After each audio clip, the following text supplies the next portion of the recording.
So listen, New York's got problems. We all know that. But there are certain things about New York that are so unique. You can just blend into the background of New York. Remember when we first met John McClane? Argyle picked him up from the plane and took him down the Nakatomi Tower at the Christmas party. And the terrorists were overzealous, but it was sweet when they killed Ellis. And with a little help from Alan, John McClane kicked ass. We're gonna die, die, die, die, die, die hard. We're gonna die. Welcome back to Shat The Movies, the podcast where we answer the question, were the movies we loved when we were growing up really that good? Have you ever caught yourself thinking, why don't they make movies like they used to? Can you still remember spending your Friday night searching for the perfect movie rental at Blockbuster Video? Do you know what Blockbuster Video is? If you answered yes, then this is the podcast for you. I am one of your hosts, Gene Lyons, and alongside me is my co-host, Big D, Dick Ebert. Good evening. And each week we take a look back in time, decide if our favorite films still hold up. The movies we cover are chosen by you, the listeners, who generously commission the films you love. If you'd like to see all the movies we have covered, will cover, or want to choose one for yourself, please visit shatpod.com and have a look. At the end of each podcast, we'll provide you, the audience, with the number of wipes each movie would take to get off your respective butts. So thank you so much for listening. If you have not already, hit that subscribe button and share with a friend.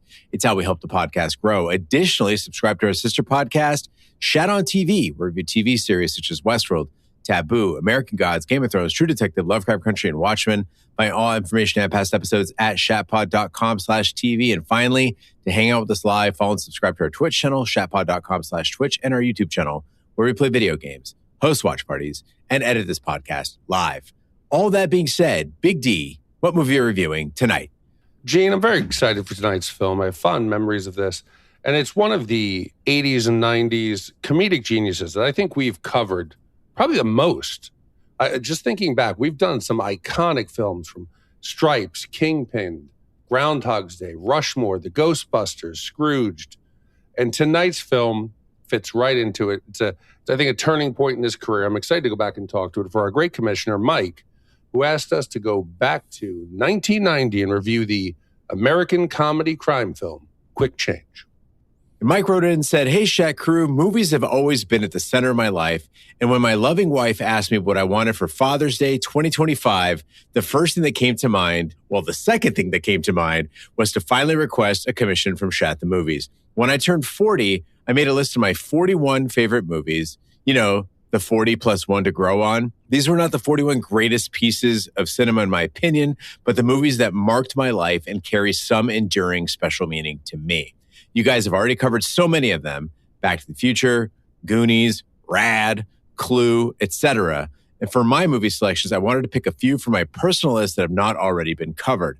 I also wanted to pick movies that had some memorable connection to my parents, who are both deceased now. In each of their own ways, they contributed to my love of movies. For my first commission, I chose Quick Change. As a kid, I remember the summer it came out, and specifically the movie poster with its flying pretzel, taxi cab, street signs, and other items floating around the three main characters. But I had no idea what the movie was actually about. Flash forward to months later when the movie finally hit home cable. I stumbled upon it late one night, just at the very beginning, and I was sucked in. I next introduced it to my parents when it was on earlier in the evening on another night later that same week.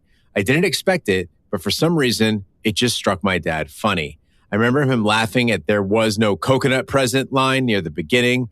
As a native New Yorker, I think the storyline of the city itself, almost being a character or an obstacle that had to be tamed, spoke to him. We also laughed at my mom turning red with embarrassment when Geena Davis shouted her "and a blowjob" line. For me, it was the cleverness of the crime, the fact that the story takes place over the course of one day, and the oddball characters that make it memorable. What makes it forever special to me was that it was a movie I introduced to my dad that he ended up really loving. It became one of those less-known movies that held a place in our personal family lore. I could not even guess how many times I've seen this movie, but I regularly put it on, and just listening to it brings me comfort. Is it a zero wipe? No, it's not. But it never fails to take me back to that evening watching it with my parents 35 years ago. Hope you enjoy. Have a great day. Mike. Gene, this is one of those cases. I would have bet my life the description of this poster was not accurate. A flying pretzel, the flying cab, I would have bet everything. I was so confident that that was some random, maybe modern version of the poster that I had never seen before. But it is. Mike, there are movies that our parents show us that we cling to and give us fond memories. And those are great. But even greater is a movie that you introduced to your parents. That's like a crowning achievement of childhood, is if you found something that you thought your parents would enjoy and then you shared it with them and they loved it and it became something that was a family ritual. That's an incredible accomplishment. And I think Quick Change too might have been even more amazing for them because there were probably some adult stuff that you didn't get at the time, but they definitely appreciated. And this flies in the face of the advice that Big D and so many people have given me, which is when you have a kid, you'll be listening to whatever they want. And now I keep the stereo off and we have a little Einstein screen in the back. It's an aquarium with a robotic submarine and a crab and a turtle and an octopus, and they move back and forth, and it plays like the same 4 MIDI files, I think. And that's become the soundtrack to my life. So you're so cute, Gene. You're so cute. Yeah. How old is she now? 7 years old? Because it sounds like you've been doing this for so long. How old is she? 5 months. Okay. You're telling me. I don't think she was sitting down and being like, Dad, let's watch Blue's Clues. Dad, I really like Chase and the other pups in Paw Patrol. She, whatever you put on right now, you're stuck with. She doesn't have input. My mom watched her the other day. So I was working, stopped by my mom's house, and I was like, Mom, here's baby. Have a good time. I'm going to get some meetings done. And I came out, and my mom says, this kid just loves the phone. Oh. You wouldn't believe it. The kid's never seen a phone. Oh, no. Like before that day. Before that day, yeah. And now, I'm like, great. That's secret to parenting, which explains why I saw so much TV as a kid. Mom was like, this kid loves the TV. Look at him go. But it laid the foundation for this podcast, so. Yes, and I want to apologize to the listeners out there. My voice is very rough tonight. I had a weekend in Gatlinburg, Tennessee with a group of friends.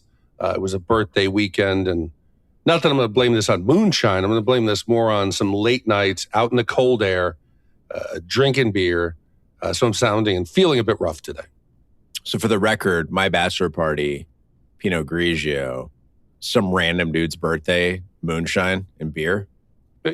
I couldn't find Pinot. This was a Pinot free zone. And by the way, moonshine is disgusting. Yes. I know that's not real moonshine.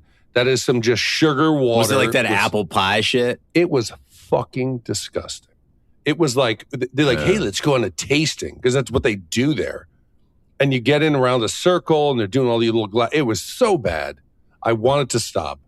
And I went along for the ride. Right? That's when you need your stunt drinker. I take care of that for you. A bottle of Pinot would have been a much better weekend. Give me that moonshine. Give me that white dog. I'll drink it all down.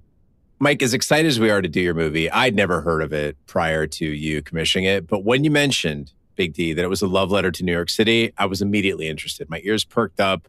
I love movies like this. I expected something like After Hours.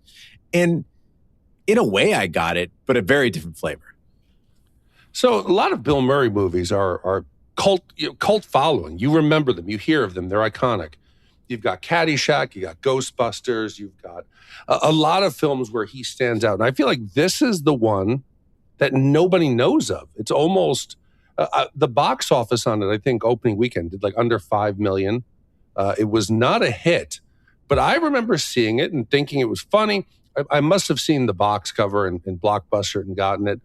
But I enjoyed it. I remember thinking how funny, the way they're going to outsmart the cops, the interactions with New York. I really loved it. So I was excited to go back and watch it again and hope I didn't disappoint you as a fellow New Yorker, that you would be like, what the hell are you talking about? Because again, I grew up in the suburbs in Westchester, and you were a city kid. So I don't want to disappoint those listeners who like to question my New York credibility. But I was excited. A Quick Change is a 1990 crime comedy directed by Howard Franklin and Bill Murray in their directorial debuts. I think it's also the only movie Bill Murray's ever directed.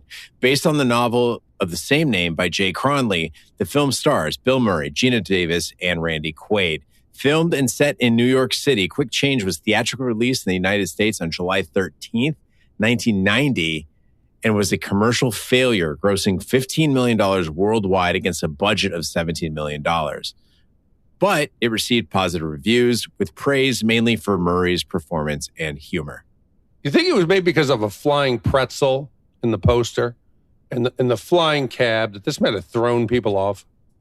Or the fact that it was, I mean, listen, it was during summer blockbuster season in 1990, and you got a movie about a clown robbing a bank and trying to get out of New York. Very specific. No, but again, that clown poster of him standing with the balloons is far better than that avant-garde abstract bullshit of New York looking like a Salvador Dali painting.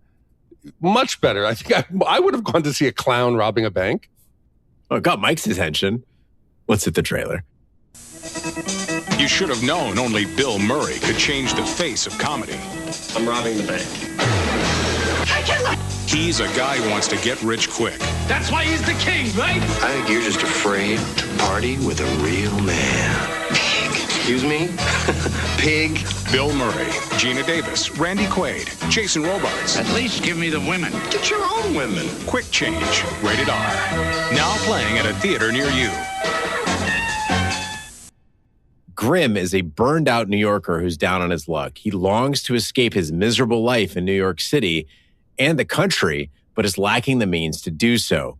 Desperate, he dresses up as a clown and robs a bank in Midtown Manhattan. He sets up a daring hostage situation, tying fake dynamite all over his waist, and successfully steals $1 million along with his accomplices, girlfriend Phyllis and best friend Loomis. So listen, New York's got problems. We all know that. But there are certain things about New York that are so unique. You can just blend into the background of New York. It's so easy to just be part of the fabric of the city and not stand out, no matter how ridiculous you are. I told a story about, I must have told this on the podcast. One Halloween, we were in Manhattan for a Halloween party, and my friend, one of my fraternity brothers, who was a fireman in Yonkers. I mean, this dude, big dude, lifts weights, athletic, fireman. He couldn't find an adult Superman suit. So he bought a kid's extra large, and he's well endowed. Not that I was focused on that, but he's running around Manhattan in a kid's Superman outfit with his junk squeezed up. No one's looking twice. We're driving home I went up to college out in Long Island. We came upon a car accident. He is the first responder in a kid's Superman suit. The driver looks and goes, "Thank goodness you're here, Superman."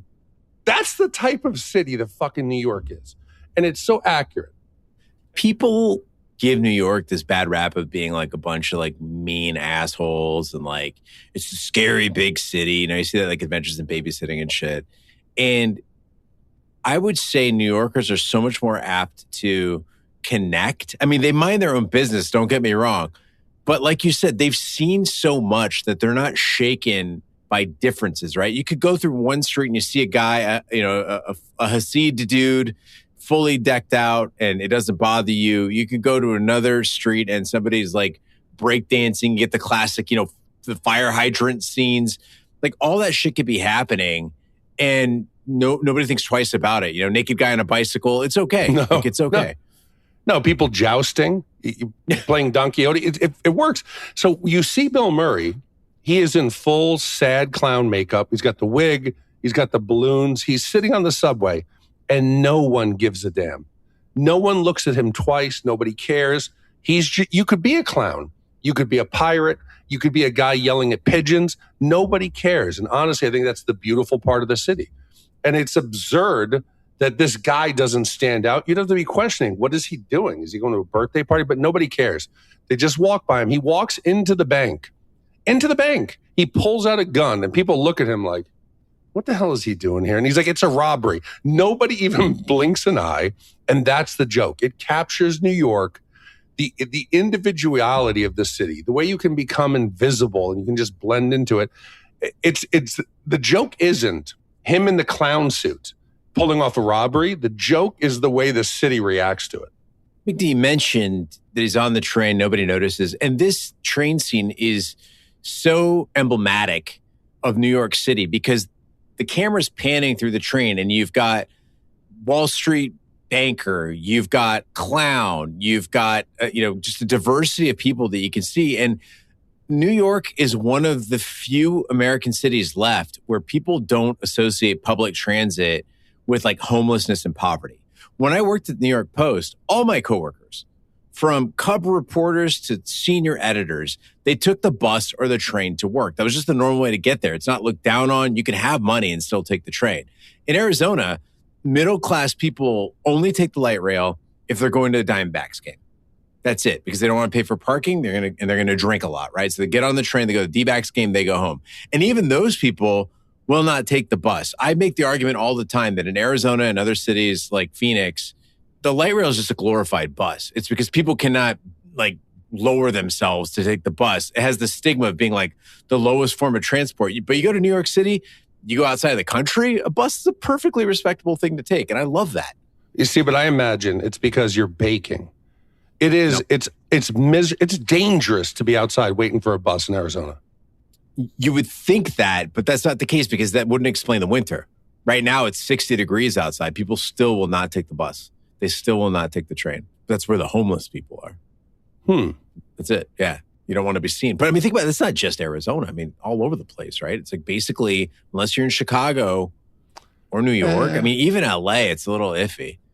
See, but I think it's New York has it all tied together. You've got the subway, you got the buses, you got the trams, you got the boat service, to the other boroughs. So I think you need to tie it all together like Europe. Maybe you guys just have buses just going around the desert. Maybe you need something else. We have buses, a light rail, a streetcar, and the airport, the SkyTrain are all connected. People still won't do it. They're all fucking buses. They're different types of buses. They're buses on rails, buses with wires, electric buses. I mean, Uber is basically just a small bus that you can call with your phone. But isn't also Waymo, because you guys have all the Waymos, isn't that like the same cost as like a bus? Is a Waymo the same cost? But here it is, yeah, basically. Yeah, so why the fuck would you take a bus?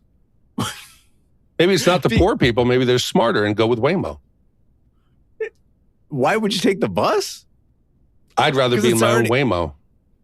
Exactly. That's what I'm saying. That's what everybody's doing. Yeah, but it's not because poor people they associate the bus with poor people. Maybe it's better service in your autonomous robot taxi.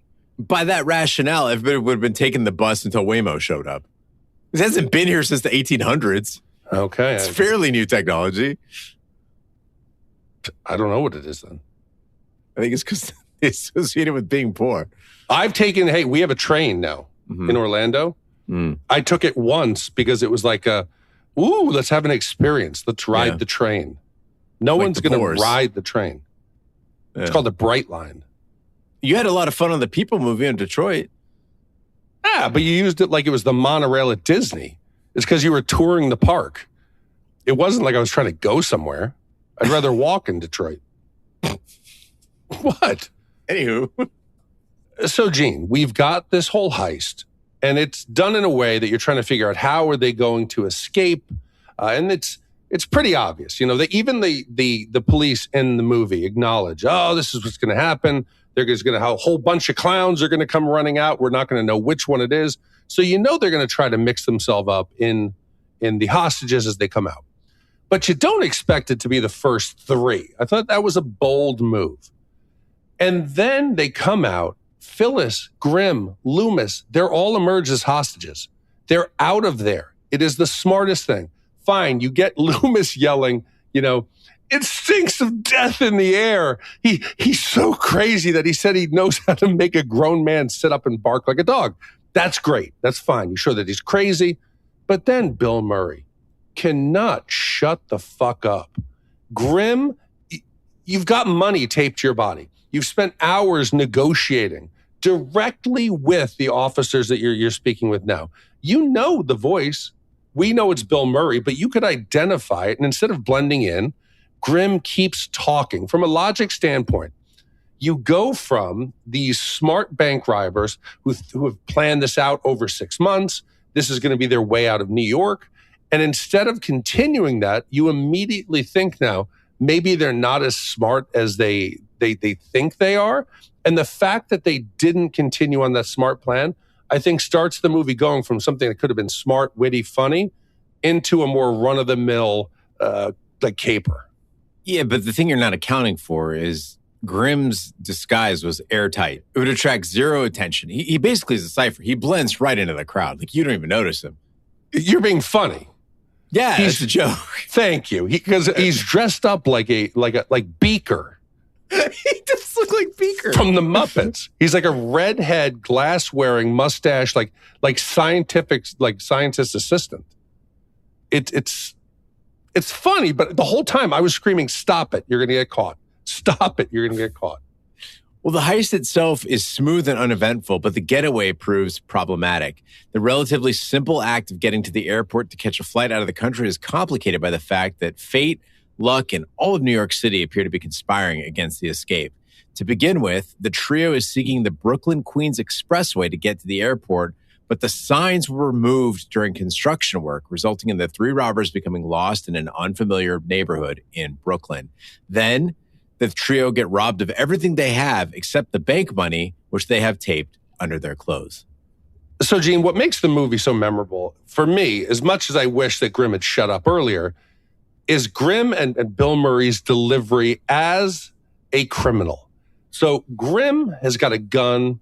He's got a Looney Tunes suicide vest with dynamite and wires and Play-Doh. But the thing that keeps people in line is not the fear of death. It's not that he shoots in the bank to get people's attention. So he's got a real gun. He's capable of maybe shooting or killing somebody. But what makes him possibly the best bank robber and the best criminal is you're used to criminals being violent. What movie did we recently do where they go up into the mountains with Sidney Poitier? Depends on where you watched it. It could either be Shoot to Kill or Deadly Pursuit. Okay, Shoot to Kill. He is when you have someone with hostages, it's a very mysterious voice. And they'll shoot the maid. They'll shoot the dog. They're crazy, right? But crazy. You know how to deal with it. If you want to get the police on edge, treat people lovingly and needingly and clingy. So the bank manager, he holds the bank manager's hand. And he's like, like it's a first date. And he's like, "Thank you for calling me friend." He's super soft. He's needy. He's affectionate. And everybody doesn't know how to handle it. But everybody stays in line. It's not the bomb. It's this awkward intimacy. And Bill Murray's at his best. He's completely serious. He's completely deadpan. He's unhinged in the most subtle way. And I could have watched an hour and a half of him making demands, him dealing with the hostages. It was so good. So one of two things is possible, and I'm still trying to sort it out in my head. Either I prefer Bill Murray as a bad guy, or I hate Bill Murray's actual face. And I'm not talking about now, 2026 Bill Murray. He's somehow a distinguished older gentleman. He's gotten better looking with age. But 1990 Bill Murray, let's be honest, he's kind of tough to look at. He's got the acne scars. He's got the dark circles around his eyes. His hair is just doing horrible Andy Kaufman things. But when they've got him dressed up as this gun-wielding, insidious clown, I'm totally into it. He looks kind of cool, really. And this might explain why I liked Scrooge so much, because in Scrooge, they let Bill Murray just be bad, right? In every other movie, you think about, Ghostbusters is a great example. I didn't really like Peter Venkman. And the reason why is that they're passing him off as sort of suave and sort of not that bad a guy. He's just eccentric. I say let the man be bad. And when he's being the bank robber, he is just villainous in his weird, sort of touchy way. I like it. No, I got to disagree. I think he is the best always, and he has always been the asshole. Venkman, doesn't he make jokes about almost sexually assaulting? Yeah. Sigourney Weaver. You look at Phil in Groundhog Day. He is an asshole. He's a bad guy. Every movie. I don't think he's always suave. But he's always a douchebag. No, but he's not clearly a bank robber. In Ghostbusters, he's still one of the Ghostbusters. In Groundhog Day, he's the protagonist that we're rooting for. He gets the girl in the end. Spoiler alert, right? Whereas in Scrooge, yeah, it turns around at the end, but like for the most part, he's the worst kind of asshole. And in Quick Change, they clearly signal like he's not the cop in this movie. He's not just the guy that's at the bank. He is the bank robber. See, but I disagree. Not to beat on it. He's the hardworking civil servant who spent his life, wasn't taken care of. So we should understand he'd never do this under normal circumstances if New York hadn't pushed him to it. I hate this city. I hate what it's becoming. He hates the gentrification of Brooklyn. So he, again, is a good guy forced to do bad things. But that's exactly my point, is I like him when he's robbing the bank. After that, I could care less. Oh, okay. Awesome. I can get on board with that. I agree with you. Thank you for clarifying that. And so, Gene, this is obviously a love letter to New York. New York is, like Mike said, it is a character in the film in more ways than just an homage. A lot of the LA films we do, that they show famous places and iconic scenery. This is New York at its worst and its best. We already talked about the ability to blend in and be yourself and be unique. But as people, we've lived there. The strange choice in this third act, where they're going to drive themselves to the airport, right? New York is synonymous for what you said, even talking about Arizona and people's reluctance to use the mass transit. You think of New York, you think of subways. It runs everywhere, buses. You think of the iconic yellow taxi. It's everywhere. But why is this the smartest move for these guys to drive? Just go commuter, disappear, blend in. And it could have been hilarious if they had melted into the subway, if they had grabbed the bus to the airport, and they just had somehow have been able to vanish instead of getting in a car. It makes no sense. And it makes me wonder whether or not this was made for an audience that didn't know New York City.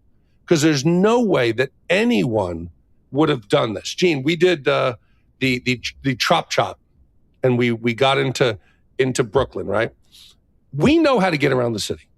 Do you think anyone, if you had planned this out, would have engineered driving a car as your best choice?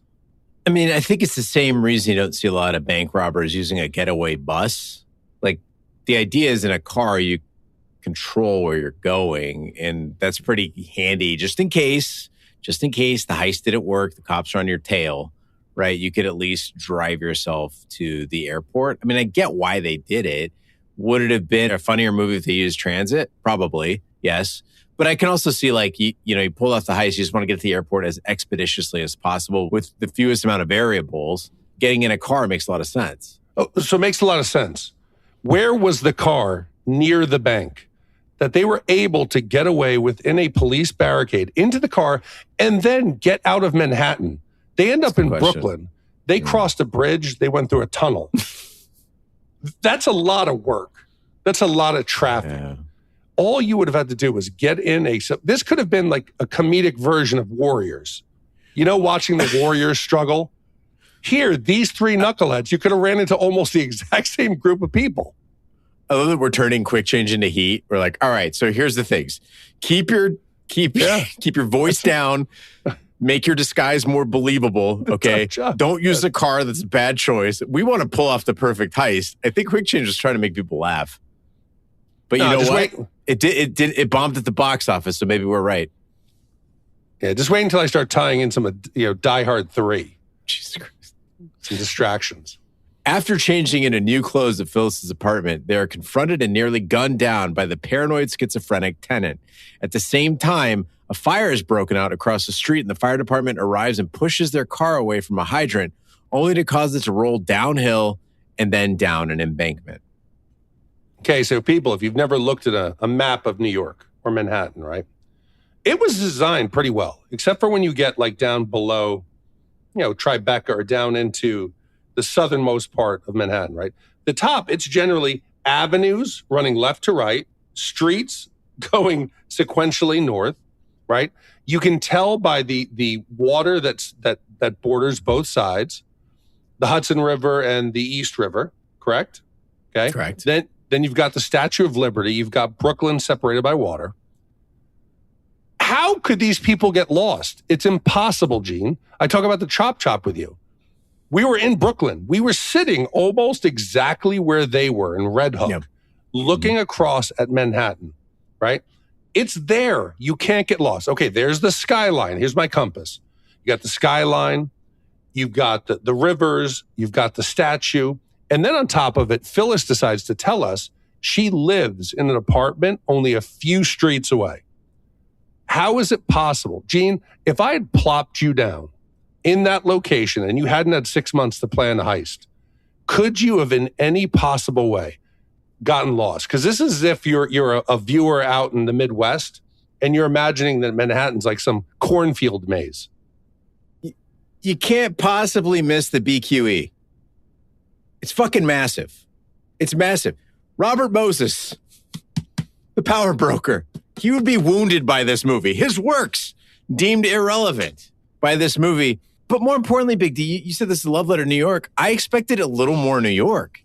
Like, that was the part. We're just in this like generic mystery neighborhood. I'm like, this doesn't make sense. Then, you get the reveal that there was a moving truck that was blocking the Statue of Liberty, the only landmark in New York, right? And if we were going to get authentic New York City, I would have settled for a super weird New York City. You mentioned the Warriors, right? The Warriors does a great job of showcasing the city everywhere from Manhattan to Coney Island. And I thought the movie was going to go in that weird New York direction when we got the aforementioned bicycle joust, right? For those who haven't seen the movie, there's a scene in the middle of this bank heist movie where there are two men on bicycles jousting with brooms, and there's a priest and other people just watching. One of the men gets hit by the broom. He's unseated. He hits the ground.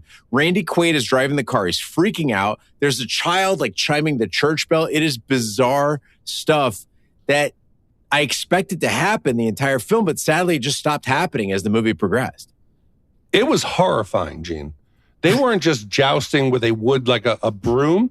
You know how like the janitor's brooms or the mops would have the metal at the end that had like a clamp so you could change out the wig portion of it?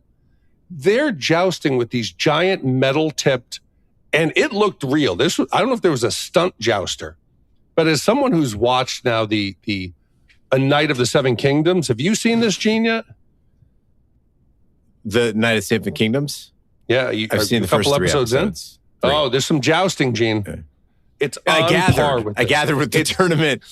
It is very close. It's as perilous as this jousting we got here, Gene.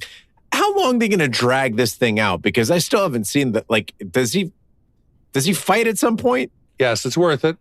Okay, all right. It's worth it.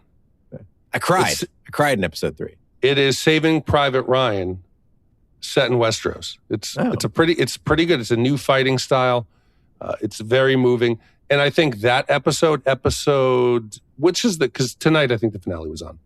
Was there 8 episodes or 9 in the season? It's 8 episodes in the season, I believe. Episode 7, I think, is the first 10 out of 10 on IMDb, other than Ozymandias or the Breaking Bad penultimate. I think it was the last 10. It's exceptional. Wow.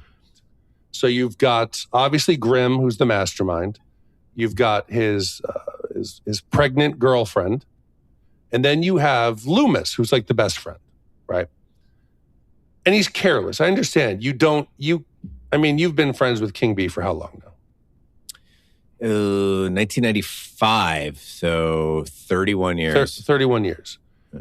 We don't ever choose to make these people like our life friends. It just kind of happens. I've got them. Everybody's got them. The one who, one night you were drunk when you were young, and he just seems like they became part of your life.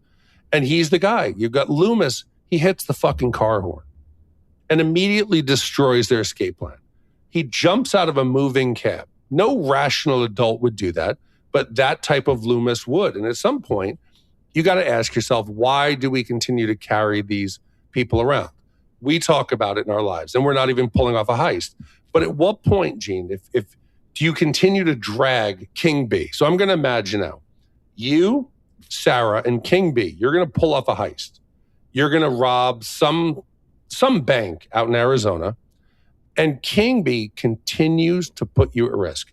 Sarah's there. You see the end goal is for you. Sarah's pregnant. You're going to go start a life. At what point do you just start to consider cutting off your friend in real world? Yeah. When would you have to say, listen, I love you, buddy, but you got to go? This is the thing. It's not Reservoir Dogs. You know each other, right? So you know what this guy's capable of and how he acts under pressure. You don't even include Loomis in the heist, right? I'm assuming he always acts this way. I'm surprised he didn't blow it in the bank, right? He kept it together enough. I mean, granted, his character was supposed to be overreacting, but I can see him doing something stupid in the bank and spoiling the whole thing. But it's funny you bring up King B, because the King B recently got caught swiping political signs. So there was a person putting up signs that pointed to other people's political signs and were like talking shit via a political sign about the other person, the candidate sign. And he goes and he swipes all these signs up, but he leaves them in the back of his truck. So the next day he returns to the scene of the crime and the cops are there and they see the signs in the back of his truck, right? He didn't bother over a 24-hour period to dispose of the evidence. Kind of a liability, but a bank heist, I think the King B would be a terrific asset. He's got guts and that counts for a lot. As for Loomis himself, though, there were 3 or 4 times in the movie where I was convinced that he was going to get left behind. I can forgive the car horn thing. That's a whatever. But you get injured? Sorry, buddy. Go home. Go home. We're walking down the street and you collapse to your knees and start crying to the heavens and say, we're going to die. You're done for, dude. You're dead weight. And the only thing I can think of is they didn't want to leave him behind because he would squeal. I don't think he'd probably have enough information to get you caught. By then, hopefully, you're gone to a non-extradition country. But you got to get back to King B. Yeah. Did they arrest him? Oh, yeah. Oh, he did get arrested. Yeah, he spent $4,000 on an attorney. And now, and so they basically, he got a deal. And so he has to do community service and take classes on shoplifting. What was the charge? So here's the deal. They wanted to get him on political vandalism, basically. But to be clear, just so everyone's like, I don't know why I'm making this case. I'm not his attorney. But here's the thing. It's not that he was fucking up another person's signs. There was a candidate who already had their signs up. And this other person was going and planting a sign like an arrow next to it that pointed to the candidate sign and said, like puts your daughters in danger, which to me does not sound like a candidate sign. That to me sounds like the vandalism. I think the King B was doing a good deed by removing those signs. Fucking Loomis. But just note, listeners, if you're going to steal things, don't leave them in your car. Get rid of them. And don't go back. I would have thought he was going to get caught in like a Ring camera. I could picture some footage of him bouncing around the neighborhood. Let me sweeten this one for you. Let me throw a little garlic on this baby. It was at his place of employment. Yeah. He was driving back to work, but never took the signs out. It's predictable. It's par for the course. Do you suppose Randy Quaid aches to be taken seriously? No. You don't think? No. I always wonder when it comes to these actors, no. Like Steve Buscemi, right? Does he ever go to bed at night and dream of being like the hunky lead in a romantic drama? Yes. Yeah. Randy Quaid, do you think he goes home at night and he just watches his own movies and he laments that the whole world thinks that he's some sort of low-class goofball? No, there's a difference. If you were Steve Buscemi and you're the misfit, I could picture him wanting to go Carrot Top, right? For him to get really physically fit, be the weird guy, but also somehow sexually attractive. But Randy Quaid, no, because he was taken serious early on. He was nominated for an Oscar. For what? For The Last Detail. Oh. So he started out as an actor, and then he became a goofball on the side. So I think over time, he just started to become known as Cousin Eddie and the unhinged, the father in Independence Day, flying the crop duster. So I don't think he was aching for that. You're talking obviously about him when he devolved and he became crazy, conspiracy theory guy, leaving the country, no. Or just No, I'm just talking about, again, every movie that I've seen him in that I remember in, Independence Day, Christmas Vacation, he's basically Cousin Eddie. And then I saw Quick Change, and right off the bat, you see him, you're like, oh shit, it's Cousin Eddie again. I just wonder if he's that's not me. That's not who I am. Take me seriously. But I didn't realize that early in his career, he did do the serious work. And so he's perfectly comfortable being, a silly Billy. Kind of like Ed O'Neill, right? Ed O'Neill started off very serious on Broadway and stuff. And then he did Married with Children. Then he got into comedies. See, but I think there's a difference. Ed O'Neill was never the butt of the joke. The father, he was the lovable loser, whereas nobody's laughing with Cousin Eddie. I even joked last week that America is the Cousin Eddie of the world, right? And I said, that's not a bad thing, but that's kind of who we are. But in 74, he was nominated for Best Supporting Actor. So if he truly wanted that, he could have tried to go back the serious route, but he's become absolutely batshit crazy. It's almost as if that character was living within him. That's like a Nick Nolte, or who's the one who went absolutely crazy from Gary Busey? Yes, this is a Gary Busey case where life imitated the art. Poor Nick Nolte getting dragged into this. It's that crazy. I get it mixed up too. You know what I mean? But yeah, is he living up in Canada now, like screaming at the U.S. government, and he ended up having all kinds of legal problems and bankrupt. Maybe that was always in him. So that was the sweet spot. He just went up there. That was the fastball to him. Cousin Eddie, boom, just be yourself. Fly your crop duster into the alien ship, boom, BP. That's just you. When the three crooks eventually manage to flag down a cab, the foreign driver does not understand English. This causes an emotional Loomis to jump out of the moving cab to grab another, but he runs into a newsstand, knocking himself unconscious. The driver leaves, thinking he has killed Loomis. An anal retentive bus driver, a run-in with mobsters, and Phyllis's increasing desperation to tell Grimm the news that she is pregnant with his child add further complications. So, Gene, I texted you before you had seen the film. I need your help here. Please translate what the cab driver was saying. Because the cab driver seemed to be really concerned, a good citizen, but they do not translate what he's saying. It's gibberish. Don't even say that. No, it is. It's complete gibberish? It's absolute gibberish. Just Tony Shalhoub just shooting out some gibberish. And he can do that because he's Middle Eastern, so we're allowed to make that joke. I love that even more now. Yeah. Because I love that you fell for it. I fell for it because he delivers it so heartfelt. Like he's concerned. He's trying to help the police. He's trying to, I love it even more because that bus sequence you just described there, it is the best example of like controlled chaos. And it works better than a similar scene in like Adventures of Babysitting, right? Where Elizabeth Shue's got the kids, they stumble upon a chop shop, then they got to try to befriend the criminals and they're trying to escape the city and the police are there, the bad guys. It doesn't work. So here you've got Loomis runs out, gets knocked out, the cab driver screaming, the police starts showing up, they try to escape, they stumble upon some kind of mob, like electronic stolen warehouse. They then try to do this whole thing where they're the mysterious bag man picking up money. Then the bag man's chasing them. They're trying to board the bus. The bus driver says you need exact change. They go into the bodega, and the bodega guy, again, another stickler for the rules. You have to wait in line. The police are there. You got the woman who's, I want decaf, and he's got to get the ladder, and they spill the change all over the floor. It shouldn't work as well as it did. But for me, the mix of everything, maybe it's because it felt like New York, but it felt like chaos to the point that it picked up the energy to where it had almost come to a complete stop. Do you think it's weird that we're rooting for the bank robbers? No, I think that's who we are. But the police chief has done nothing to show that he's an asshole. Like, he's just doing his job, right? The people at the bank, other than the finance bro, they're not bad people. Meanwhile, Grimm, he's threatened people with live ammunition. He's stolen money. But during this scene in the bodega, I'm like, get the change, give him the change. He's got to get to the bus. I want him to get away. I wanted them to get away, but I can't explain why. They're bad people. I'm surprised you didn't mention the police chief, what else he says. The police chief is a good dude. Yeah. He says, hey, did you talk to the cab driver? Did you get a translator?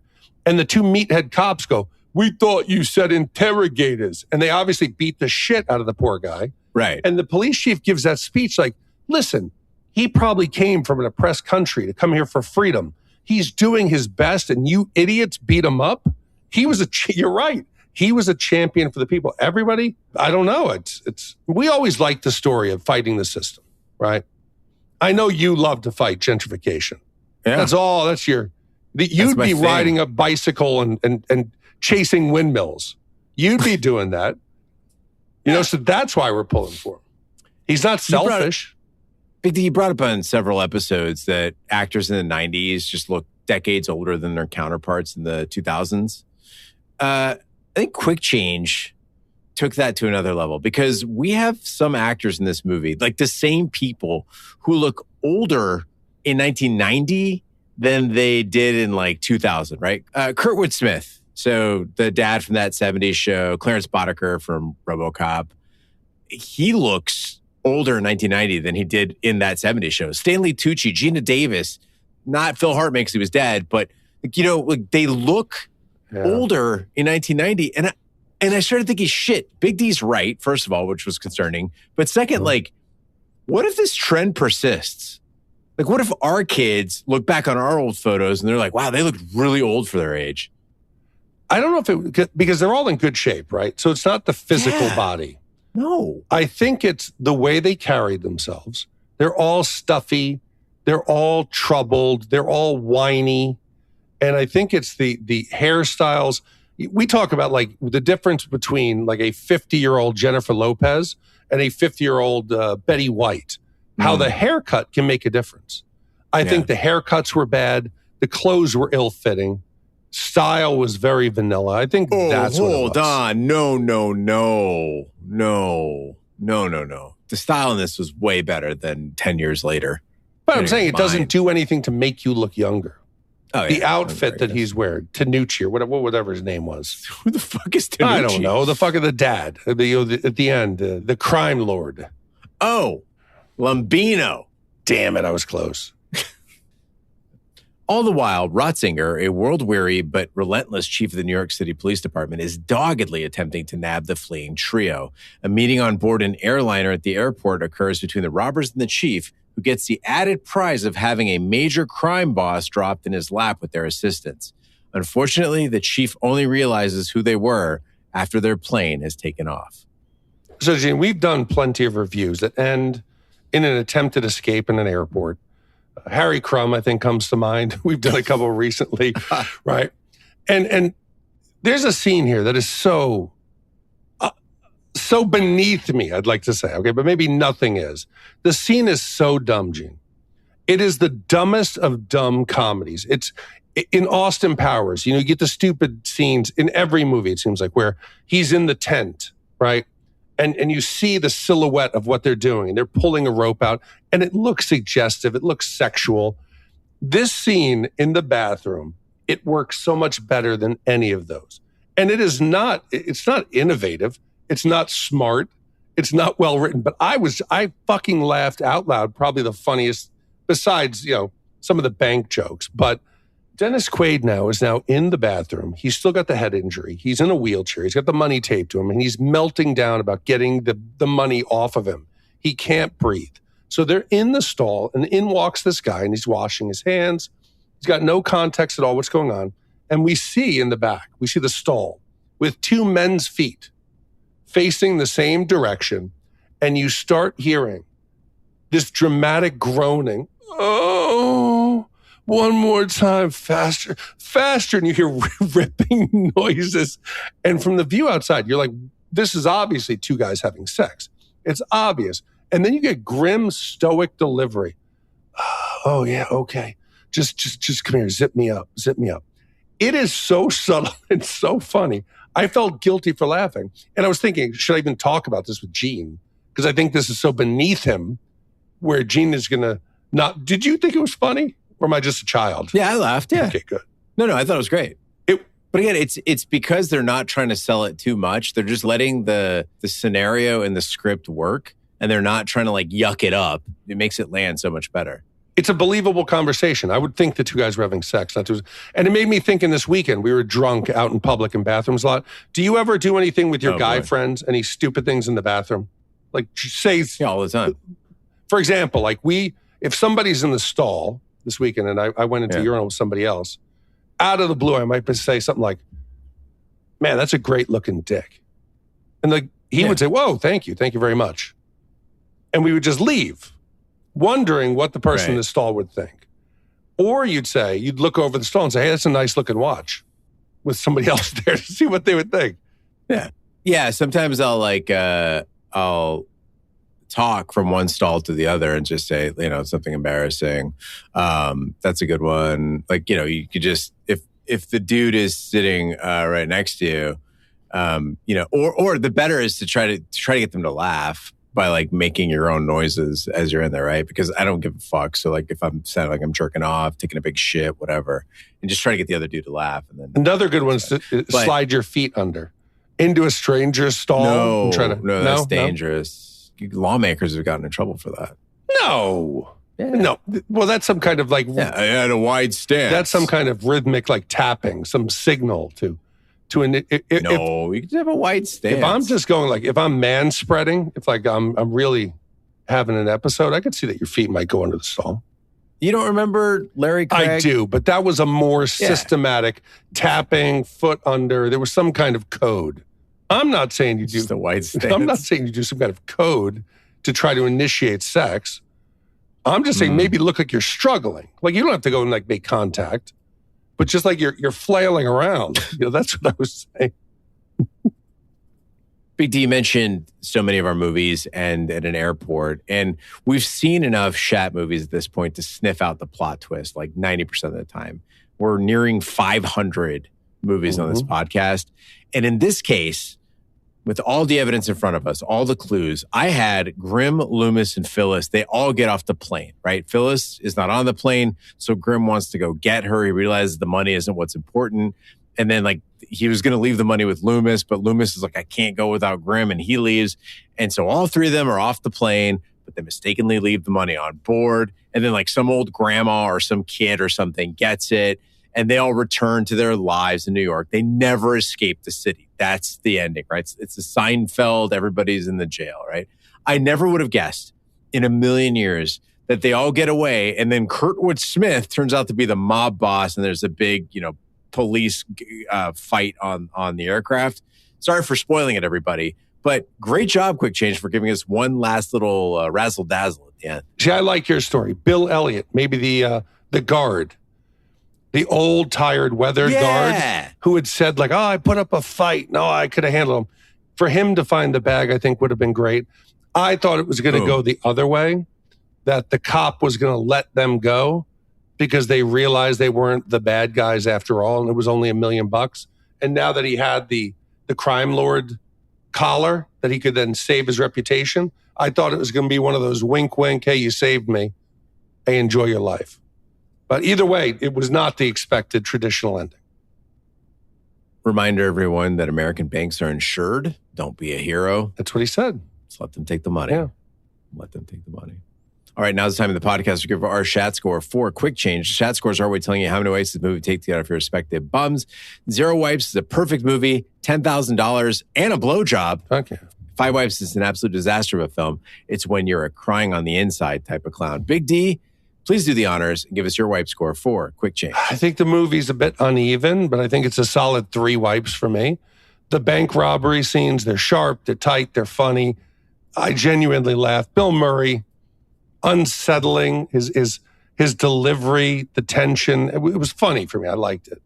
But then the movie, once they get to Brooklyn, it started to be like a more comedic version of other movies we've seen unintentionally. And I felt like they lost the storyline. It was less engaged. I was kind of looking at my watch. I knew it was going to be over soon. So as far as a New Yorker, I enjoyed it because I got to see a lot of the places, things, and people that I enjoy. But it's not the strongest of Bill Murray's performance. And it might be a reason that he never directed again after that. Yeah, Big D, at the start of this movie, I thought we were looking at a pretty clean dump, like 1 or fewer wipes. The bank heist is fantastic. It's inventive. I thought, wow, that's actually a great way to get away with the bank heist as long as the cops don't pat you down, which they probably would, or at least send you to the hospital, right? Mm-hmm. The New York City backdrop, it's promising, but things sort of fizzled from there. I wasn't crazy about Geena Davis or Randy Quaid. Honestly, I thought they kind of underperformed in this movie. Bill Murray, he seemed kind of bored. And this, like you said, you're looking at your watch and you shouldn't be doing that during a 90-minute movie. It's a pretty tight movie. we did get some memorable scenes. I did have a few laughs. Not a terrible movie by any means, but I don't think it's even average. I'd say it's slightly below that. So I'm going to go with you at 3 wipes as well. So, Gene, with a score of 3 wipes, that now ties this with a large group of other films, just to give you an idea of Christmas Vacation, Commando, Revenge of the Nerds, Over the Top, Grease 2, Mortal Kombat, Smokey the Bandit, Dark City, Uncle Buck, Long Kiss Goodnight, and Betty Blue. Well, Mike, you said it yourself. Maybe not a perfect movie, but a movie that means something to you. And it definitely is one I'm glad I watched, not just to see Bill Murray in a clown get up robbing a bank. Before we close out this episode, we do have some voicemail to cover. The first one comes from Suzo, who's calling in about the meaning of shat. You guys know that shat means when you shat the bed, like if you take a shit, you shat. And if you shat the bed, like, or if you shat yourself, then you have shit yourself. That's what shat is. And I'm wondering why you called your website shatpod.com, because it's to do with poop. And yeah, I just hope you guys know that. Well, Suzo, thank you for that. Big D, J-Mill was recently visiting Arizona from Nashville. And while we were in the car one day, he asked me if maybe the reason we had so many listeners in the UK and Australia is the name of the pod. And I never really put that together because we do have an inordinate amount of listeners from abroad. Is it strictly because you and Raj thought up Shat the Movies? No, it was, and it's odd because if you're from the US, there was a television review show called At the Movies. And they would review, and it was 2 guys sitting. And I said, since we're going to shit on the movies, we should call it Shat the Movies. But maybe shat isn't such a ubiquitous term. Because in the U.S., I've never told somebody, hey, how would you use it in England? Can you please tell me how you'd use shat other than I gave a proper shatting to the bed? Like, what would you say? Well, you would never use it like that, but no, like he shat himself. Yeah, in the U.S., you'd say I shit myself. So it makes sense. Maybe that is it. Well, when we did Deadly Pursuit / Shoot to Kill, we had some people who contacted us as well because you kept saying that he was tossing people off the cliff. And they're like, in the UK, that means, I'm like, oh no, it means the same thing here. Tossing people off is tossing people off. It's a universal thing. But Susan, it's because, yes. More likely if I said, hey, Gene was tossing some guys off on the cliff, people would think you were jerking them off. That makes sense. Because it's rare that you're going to toss somebody literally off of a cliff. So yes, the masturbation part was more likely to be the answer there. Thank you, Suzo, for looking out for us. Keep watching over us like a guardian angel of Shat. Next up, we have Heather from VA, who's calling in about ads on the podcast. Crew, this is Heather from Virginia.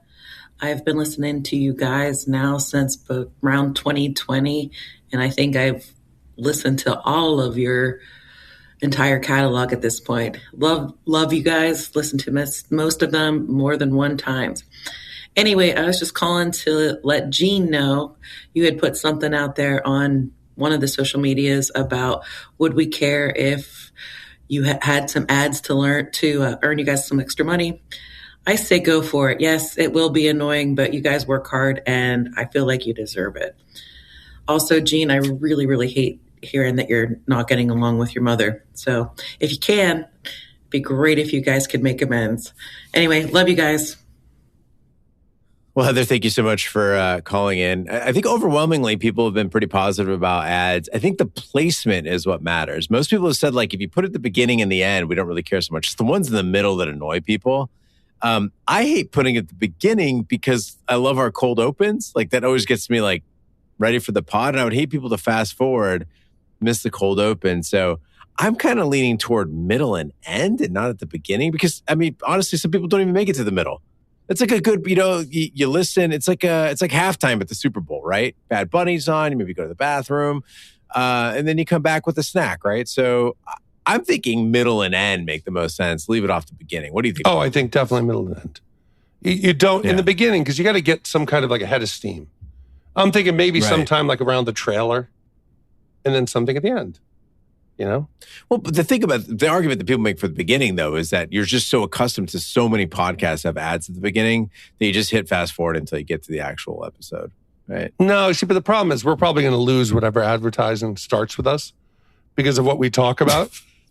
They're going to be like, were they just talking about tossing off guys on a cliff? Once Suzo gets a hold of, this is about poop. Yeah, that's what's going to happen. So I don't anticipate it's going to last long unless it's an adult product, or like you said, like a vape or some kind of like a Hims product. Yeah. Ted Cruz. It's going to be Ted Cruz ads. Again, we can't control it, and that's part of the fun. I think it'd be entertaining. That's true. Yeah, we should clarify that also. If you hear ads on this podcast, we have zero control over what gets advertised on here, but I think we can have some fun with it. I think it would be because if we do get an ad that we absolutely hate, please write in and let us know, and we will definitely take them to task. It'll be a good time. Heather, as for my mom, as you heard earlier on this podcast, so she has seen Grandbaby now. I think it's a thing. I don't want to pigeonhole an entire generation, but I think boomers have a bit of an issue with boundaries. And it's just establishing boundaries with my mom. I've never done it before. She's always been allowed to do or say whatever she wanted with me. That sounds terrible. She never abused me or anything like that. But my point is that, like, I've never told my mom no. I've never told my mom, like, you can't do that or please don't do that. It's always like I was raised in a Persian household, and what the parents say goes. And so I think it's just an adjustment period with her adjusting to the first time she's been told no. I think also boomers, besides never being told no, have the worst amnesia as far as their parenting skills. My parents have this image in their head. Like it was an idealistic, it was like a perfect childhood where we tell stories about things that happened. Not that we're playing the victim, but we're like, don't you remember? Like fucking leaving us at the side of the road. I was in the front of a car without a seatbelt. My mother broke quickly and I put my head through the windshield. It explains it, right? And I tell that story to her. And I didn't go straight through it like an action movie, but I split the window and I cut my head open, right? Yeah. Oh, we just didn't have seatbelts. Oh, I tried to get you in the back. She comes up with all these stories. I'm like, no, you had me as you were smoking a cigarette standing in the front seat of the car. But in her mind, no. I support that kind of parenting, honestly. But yeah, when my mom says stuff like, you can't show a baby love without kissing it. What? That's fucking bizarre. What magic is? It's like weird Kurdish sorcery. The essence of love goes through your mouth. I mean, with me, it does, but I'm a special kind of guy. Anyway, thanks, Heather, for your voicemail. And finally, we've got one from Uncle Mikey. It's a gift for Big D. My boys. This is Uncle Mikey. Mikey T from California. Upland, to be precise. I'm out walking my dog, re-listening to the With Nil and I episode, the only lonely episode that I ever commissioned. And at the top of the show, Gene's saying that I commissioned this specifically for him, and that's absolutely true. And I was happy to do it.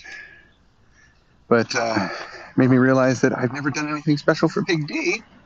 And I'd like to throw out the option for him to pick out a movie that maybe he's missed out on that he would really like to have done, that, maybe kind of off the wall, something bizarre, something from the time frame you guys live within. And I'd like to go ahead and commission that for you if you want to announce it on an upcoming episode. Rad. Also, at the top of that With Nell and I episode, Gene talks about his Anglophilia, which, now that I say it out loud, sounds really kind of negative. About his being an Anglophile. And the copy of Shakespeare that he would just leave out to impress upon, I'm sure, the young ladies. And made me realize that I had performed, at the time I was living there, with the Reduced Shakespeare Company, portraying all the women in the Bible, the complete Word of God, abridged. From Eve to Salome, to Mary, to Martha, to Mary. to the horror of Babylon and beyond. Yeah, anyway, fellas, I hope all is well in the world of Shat. So let me know, Big D, which movie you would like me to commission, and I will be done, my friend. Increase the peace in the Middle East. See ya. First off, I don't listen to these ahead of time, right? You set them up. Yeah. When I saw a gift for Big D, I was like, oh, fuck, somebody's coming after me. I was thinking, what stupid thing did I do? What stupid thing did I say that they were going to give me they were going to teach me where I was wrong. Right. And then he comes out with this Swedish, it was so sweet. Thank you. You know, yeah. I've never thought that you would not given me something, you know, just your voicemail alone was great, but my mind is racing. And I've been thinking lately about films that I would want to commission that I would love to go back and look at. The only thing that keeps popping up, and I don't know that's is Basic Instinct. It was the first movie, and I'm sorry to say this, that I stole from Blockbuster. So it was in the bin. I didn't have the money for it, and I remember stealing it. So I'm sorry about that, Largemont Blockbuster. It's one of the films that my entire family somehow went to see in the Largemont movie theater. No idea why. And I think it would be a good conversation, but it's not like exotic or weird like he had requested. I mean, it's pretty exotic. I mean, Basic Instinct was the first movie that I recall as a kid being scandalous. I'm sure there were ones that came before that, but like in my era of memory of film where it was like, oh, dude, if you can get your hands on a copy of Basic Instinct, we're all coming over to watch that shit. It was basically like getting your hands on porn. And also made me think that like that's what exciting sex looked like, which really kind of fucked me up probably. This is probably why kids are not supposed to watch movies like Basic Instinct, because it messes them up in the head. But you were an adult, right, at that time? 91. I was working at Blockbuster, so I had to have been probably 18, 19, 20. 92. 92, so I was 19. I was 12. 19. Yeah, so. Fuck, I saw Sharon Stone's vagina when I was 12. Oh, but the ice pick scene, the nightclub scene with Catherine and her girlfriend. Oh, there was so many. And Michael Douglas is young and looking good, and he knows he's doing the wrong thing. And I was in the theater with my parents and my sister. Well, there you have it, Uncle Mikey. Pay us. Yeah, I think that's the film. That's your the whole thing. You remember like Nedry, like when the vagina moved, right? And then all the guys in the interrogation room are like, yeah, I remember that because I was too. I remember him driving that Mustang 5.0 convertible, living in San Francisco, and there's a lot of things I remember. I think that's the movie, man. I think so too. I think we're doing it. That'd be great. Thanks, Uncle Mikey. All right, Big D, why don't you tell us what we got coming up next week? Gene, next week we have a film that's very much like Basic Instinct. While returning from a trip in the woods, George Henderson and his family run into something with their car that turns out to be a Sasquatch. Thinking the creature is dead, they take him home, but Harry soon awakens. Despite his initial fears, Harry is a kind of sensitive being, and the Hendersons become very fond of him. Meanwhile, it is difficult to keep his secret, and soon they begin to fear for Harry's safety. Commissioned by Michael M., came out in June of '87, and this is a very different film than Basic Instinct. It's a very wholesome. It's a film that I remember watching this with my parents and having a good time. Did you cry? No. See, like for me, like... Well, you would have been like a shitty teenager. No, look, because there are kids' movies that can make me cry. The dead ant in Honey, I Shrunk the Kids was far more moving than if Harry died. Unless Harry does die. I don't remember him dying. If Harry were killed, then it would be traumatizing. But the scene where he's like, go on, get out of here. Harry, we don't love you. And like throwing rocks and shit at him. And he's like, oh. Yes, that's a sad scene. I didn't cry. It's very sad. But sometimes, Gene, you gotta do that to protect the ones you love. All right. Thank you, Michael, for the upcoming commission. Thank you, Mike, for commissioning Quick Change. Thank you to all the commissioners who make this podcast possible. That concludes this week's episode of Shat the Movies. Be sure to follow us on social media and share with a friend. We're on Facebook, Twitter, Snapchat, and Instagram at Shat the Movies. You can email us, host@shatpod.com. Support the podcast by buying our merch or by commissioning your own movie. Find all of the information by visiting our website, shatpod.com. Also, check out our sister podcast, Shat on TV. Review TV series such as Lovecraft Country, Westworld, True Detective, Taboo, American Gods, Game of Thrones, and Watchmen. Find all information on our website, shatpod.com/TV, wherever fine podcasts can be found, including Apple Podcasts, Google Play, Stitcher, and YouTube. Be sure to subscribe. And if you stop by Apple Podcasts, please leave a 5-star review. It helps the podcast grow. On behalf of my co-host, Big D, I'm Gene Lyons. Join us next time for the following movie. For ages, he has hidden in the forest, eluded hunters, baffled scientists, and remained a mystery until the Hendersons bumped into him. What is it? It's a major discovery. We have to take it home. George. It's alive! It's eating my 15th birthday corsage! Uh-oh. George, he's coming back! Stall him! I can't! How? Show him the pasta maker! This is our home! Our stuff! Sit. Exercise, Irene. This is it. The whole world's gonna know.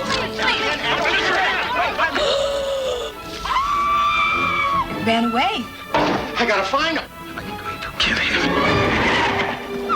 He means something to me. Can't you see that? He means something to me. We'll never see him again, will we? What I'm going to say now might save his life. There has been yet another sighting of the creature that some people are now calling Harry. Harry? Since when does he have a name? Since right now. The average American family just got bigger. Harry and the Hendersons. Isn't he something?